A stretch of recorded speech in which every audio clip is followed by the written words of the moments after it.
trečias greičių ruožas arba pirmas sekmadienį, 26 km. Labai techniškas, žiauriai slidus. Miške tai toks, kai žinai, kad reikia greit važiuoti, negali daryti klaidų, važiuoti labai greitai, o labai slidu, tai toksai nelengva užduotis. Dalis jau važiuota prologė, tai šiek tiek žinom kelią, bet pirma pusė greičių ruožo nauja, tai labai intensyvi.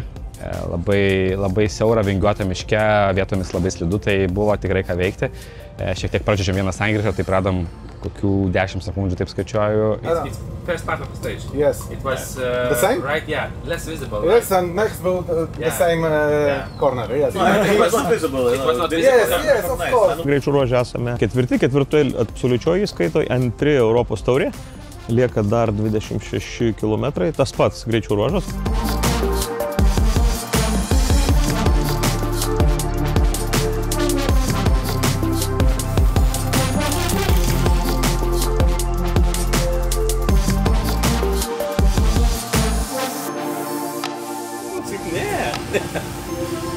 Įsitempas kuo tai? Jo. Thank you so much. Dzięki. Yeah.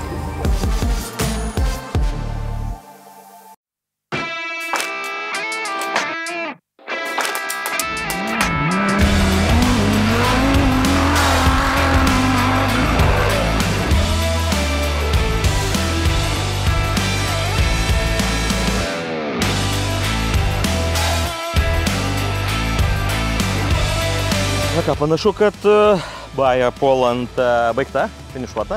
Paskutinis greičių ruožas 26 km. Taip gera, labai tempą vystėm. Iš esmės tik pusantros sekundės pralošėm pirmai vietai. Tai antri liktais šiai sekundai turbūt. Toks turbūt tai nemažas pasiekimas, turint minti, kad Golovčiusas čia yra vienvaldis lyderis, vienareikšmiai. Tai tokie. Ir teko vieną kartą atbulint pavažiuoti. Bet šiaip patiko, kai viskas buvo tvarkoje su technika, tai mėgavomės važiavimu. Džiugino rezultatai, nes tikrai žinom, kad turėjom tą greitį čionais, tai esu patenkintas mūsų abiejų darbų. Gaila, kad turėjom vakar šiek tiek techninių problemų, kurios neleidžia mums šiandien būti aukščiau, bet pabandysim kitą kartą. Race is like life. One day is better, one day is worse, but overall it's interesting to live, you know. So we had really fun. I think we had a really good speed. But okay, some guys are in the front, but you know, we have another day, so that's fine. Ačiū labai. Ačiū labai. Dabar, jeigu dar graiką nuims ir nuims visus likusius, tai būsim laimėję tada.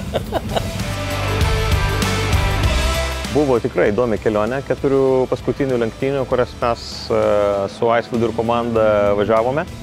Šiaip 2 mėnesiai, per 2 mėnesius 4 lenktynės, tai toksai tikrai intensyvus reikalas, kur aš kaip ir komandos vadovas gavau daug informacijos. Daugiau emocijos buvo kėdėžė kaitėt negu dabar. Nes tada buvo daugiau emocijos.